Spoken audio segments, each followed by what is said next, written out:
we wake, hear the birds and see the sun.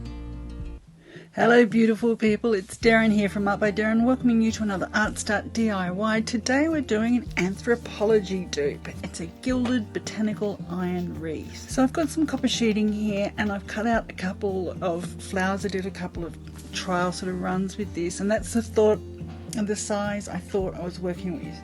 Then I found my wireframe and it was tiny. It's only a 15 centimeter one. So I had to redesign this. I would say though, I had a look to see if I could get these wireframes, like where you'd be able to source them from.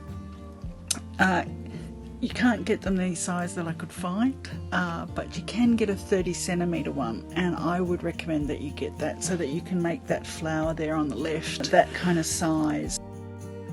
It's easier to cut out, it's easier to work with, it doesn't bend as easily. The flower size that I end up going with is sort of half that size, and it was a little tricky to cut out, and it was a little tricky to keep it sort of bent the right way. So this is this 38 gauge copper sheet. I had this in my stash. Everything here is actually from my stash. This dupe was free for me. But this copper sheeting isn't coloured on the other side, so I've used this Pebeo copper paint, iridescent copper it's called. And when you're painting on metal like that, you want to do really light strokes so you don't pick up the paint again. But you can see it covers really well. That's the wrong side of the copper there with the paint on it. So I'm just trying to work out the size. These are great little ellipses that you can get, these little drawing guides. They're really helpful. There's an oval and a circular one as well. I use these all the time. Fantastic for getting different size circles and ellipses. So I decided to do a 5-petal flower. The one from Anthropology had a 4-petal flower on it. I didn't like the really rounded look of it, but hey, if you like that, you can make a 4-petal flower. I just prefer 5. And here's where I made a mistake. I should have moved the whole thing over and started again. I was trying to save on material. I always do that. Try to use the least amount possible. But here I should have moved it across, because my angles weren't quite right. See that one on the right at the edge there? The angle wasn't quite right. So if you're going to do that, get a nice pattern for. I can actually do a pattern for this if you like. I'll draw it up again, and you can download it from my site. The links will be in the description. So I'm using a ballpoint pen here on the opposite side to make indentations into the copper, to give it a little bit more texture. Having done that now, I'd say use a ballpoint pen that has no ink left in it, or one of those little round, the awls that have the little sort of ball on the end of them. They're really good for this kind of work. I'd make the indentations on the right side, because you want the turquoise paint that I'm using here to sort of sink into all the indentations. As you can see there, it sunk into the indentations there.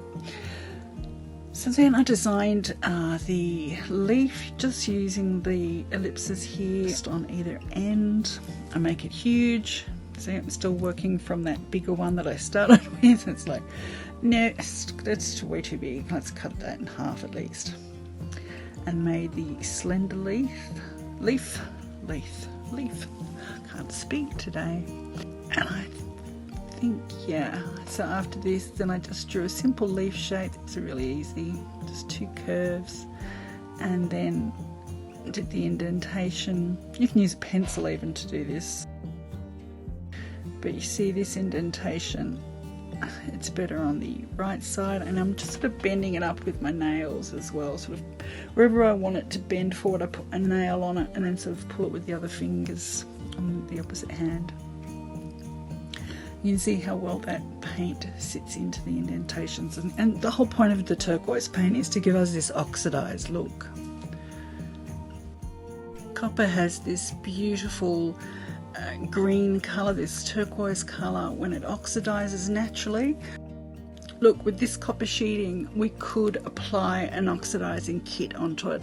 I didn't want to mess with all of that. It uses harsh chemicals, so I did it just with the paint to get the similar look, and as I said, I think it works pretty well.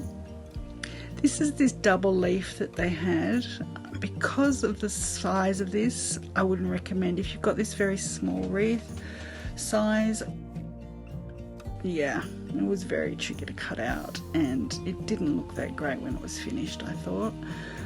And I ended up only using 4 of these, but as you can see, it's really easy to cut out with a pair of scissors, and even that thicker gauge, the 30 gauge that I recommend, I think that would be easy to cut out with a pair of scissors as well.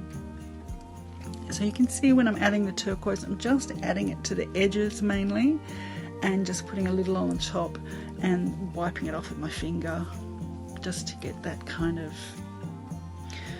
well, I suppose you'd call it a vintage look, because it's old. Oxidized copper is old. Is it really, I can't think of the word. What's it called when you make something look old? Oh God, it's gone out of my head. Had to stop recording there and think about it for a second. Distressed is the look. But this isn't really distressing. This is making it look oxidized. It's a different technique. Though similar. Very similar to making something look distressed.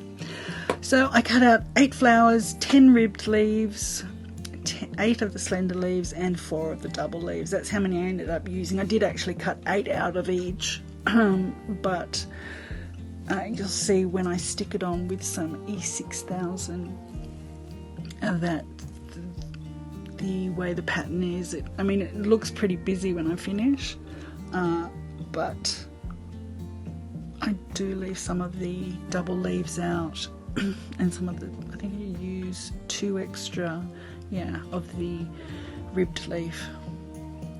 So here, just putting it out into a pleasing pattern, 1 at the top, 1 at the bottom, 3 on each side, and arranging the leaves in opposite directions as much as I could. And so I start putting down the ribbed leaf first, and then stick the flower on top of that.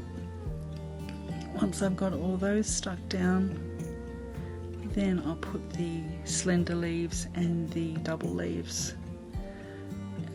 Down the bottom I just put 2 slender leaves here because there's no space in this small wreath form. If you got the bigger one, you'd be able to fit more of the leaves in it. Just adding the double leaves on the top, and just in those 4 spots, and then 2 more of the rib leaves on top, so you see. Now here's this little sort of bud that they have. I could have added this on. This is just a bead and a little gold piece that I could have painted copper. It's just some copper wire there as well. I'll show you how to do it just in case you want to. Trying to undo one of these things when it's made is not easy. I end up breaking it, I think, trying to get it undone to show you. Yeah, here's where I break it. Right there. Nope. Right there.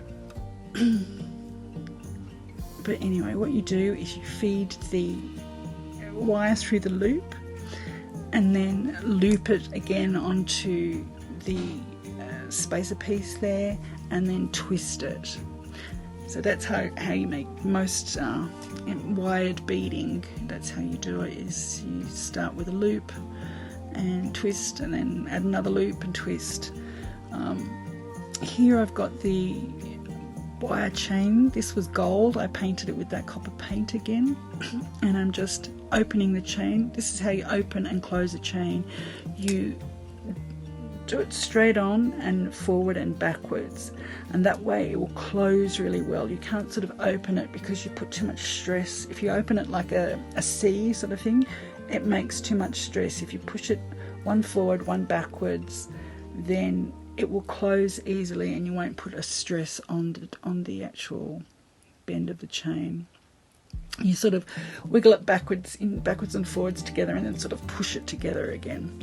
Now this chain, I added 2 little swallows on it that I had, just stuff I had in my stash.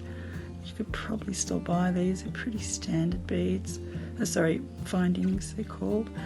And adding a little bit of copper paint there to the back of them as well, just in case they twist while they're hanging. And I add a little bit more copper paint just because I think I'd gone overboard with the green. Oh, that's right, I didn't put any green on that chain, did I? Probably should have done that. That's why it looked different. Couldn't work out what looked different. Oh, okay, add a little bit of green to the top chain too.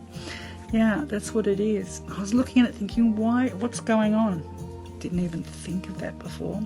So I will be adding a little bit of green to that top chain, that turquoise colour again. Here it is hanging in my asparagus ferns. It's beautiful little Anthropologie dupe. So I priced it all for you. If you were to get all those products now, it would be about $26. I think the Anthropologie one was about $56. So here's the Art Start DIY, and there's mine next to theirs. What do you think? Let me know in the comments, and thank you so much for watching. Please like and subscribe, and I'll catch you next time. Remember, there's no limit to what you can create.